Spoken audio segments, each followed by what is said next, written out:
Hey guys, welcome back to my channel Sociology with Mahima. In this video, we will discuss question 3 of MSOE1 2026 assignment.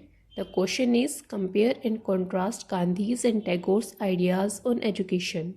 When we discuss Gandhi and Tagore's ideas on education, it is important to understand that both were not just political leaders or literary figures, but serious educational thinkers responding to the realities of colonial India. Both of them were deeply dissatisfied with the Western model of education introduced during British rule. They felt that it produced individuals who were disconnected from their culture and society. However, although they shared some common concerns, their solutions and emphasis were different.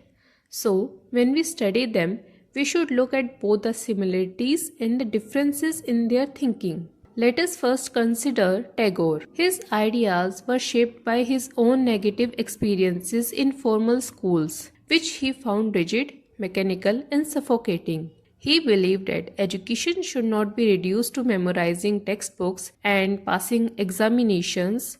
For Tagore, education was about developing the whole personality of the child, intellectually, morally, spiritually, and aesthetically. He placed great importance on nature, arguing that children learn freedom, harmony, and beauty from their natural surroundings. That is why he imagined schools located in open spaces surrounded by trees and fields rather than closed classrooms in crowded cities. He emphasized creativity, curiosity, discussion, and direct experience. He also believed strongly that education should be given in the mother tongue because learning through a foreign language alienates students from their own culture. His ideas were not just theoretical. He put them into practice through institutions like Shanti Niketan and later Vishwa Bharati, where art, culture, science, and close teacher-student relationships were central. Now, if we turn to Gandhi, we notice that he too criticized colonial education, but his focus was more social and economic. Gandhi believed that Western education created clerks and job seekers who looked down upon manual labor and traditional occupations.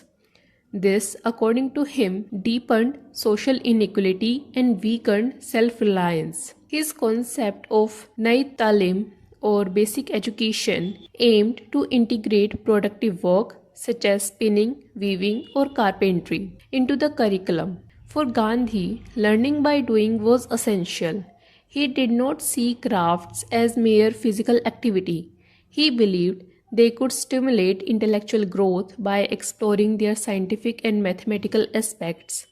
Education in this view was closely linked to character building, dignity of labor, equality, and social justice. Like Tagore, he supported the mother tongue as the medium of instruction, and he wanted schools to be self-sufficient rather than heavily controlled by the state.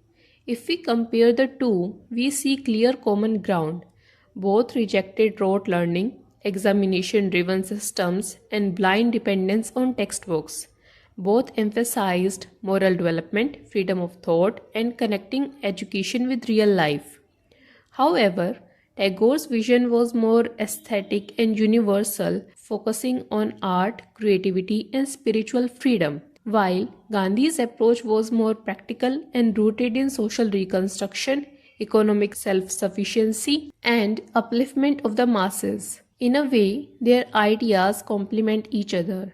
Tagore reminding us of the importance of beauty and creativity in education, and Gandhi reminding us of the importance of work, equality, and social responsibility.